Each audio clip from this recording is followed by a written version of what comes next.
ଆଜି ମୋ ନାନୀ ଆସିଥିଲା ଘରକୁ ମୋ ଲାଗି ବହୁତ କିଛି ନେଇକି ଆସିଥିଲା ଖାସ୍ କରିକି ଲେଜ୍। ମୋତେ ତ କୁରକୁରି ଲେଜ୍ ଏସବୁ ବହୁତ ପସନ୍ଦ।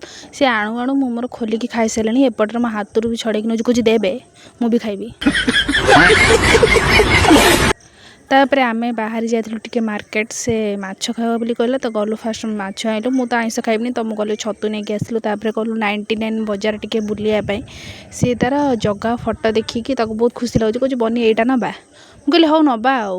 ତାର ଚାରିଆଡ଼େ ବୁଲିବାରେ ଲାଗିଛି। ଏଠି ଆପଣ ଆସିବେ ବହୁତ କିଛି ଜିନିଷ ଅଛି, ଘରୋଇ ବି ଜିନିଷ ଅଛି। ଆପଣ ଯାହା ବି ପାଇବେ ଟିଫିନ୍ଠୁ ଆରମ୍ଭ କରିକି ସବୁ କିଛି, ଜୋତା ବି। ଏଠି ମା ସରସ୍ୱତୀଙ୍କ ଫଟୋ ଧରିକି ବୁଲିଛି। ଏଠି ଭାଇ ପ୍ୟାକିଂ କରିବାରେ ଲାଗିଛି। ମୁଁ ଘରକୁ ଆସି ମାଛ ଭାଜିକି ତରକାରୀ କଲି ବାପାକୁ ଆଉ ତାଙ୍କୁ ଦେଲି ଖାଇବାକୁ। ଇଏ ତାର ବସିକି ଏଠି ଖାଉଛି, ମୋ ବାପା ଅନଉଛନ୍ତି। ମୁଁ ତାକୁ ପଚାରିଲି କେମିତି ହେଇଛି, ନା ବହୁତ ବଢ଼ିଆ ହେଇଛି, ବହୁତ ବଢ଼ିଆ ହେଇଛି, ବହୁତ ଭଲ କରିଛୁ। କେମିତି ହେଉଛି ଦେଖନ୍ତୁ, ଖାଲି ପାଗଳ ସିଏ ଗୋଟେ। ଏଠି ନାନୀ ଆଉ ବାପା କିନା ଖାଉଛନ୍ତି, ଏଠି ଆମ ଧକି ବି ଆଣିଛୁ। ମୁଁ କହିଲି ହଉ ତୁ ଖାଇବୁ ଆଉ। ଆମେ 4ଟା ବେଳକୁ ଯାଇଥିଲୁ ଗୋଟେ ଜାଗା ବୁଲିବାକୁ। ଆପଣ ଗେସ୍ କରନ୍ତୁ ଏଇ କେଉଁ ଜାଗା। ଗୋଟେ ବ୍ଲଗ୍ରେ ତ ସବୁ କିଛି କହିହେବନି, ଦେଖାହେବ କାଲିକା ବ୍ଲଗ୍ରେ।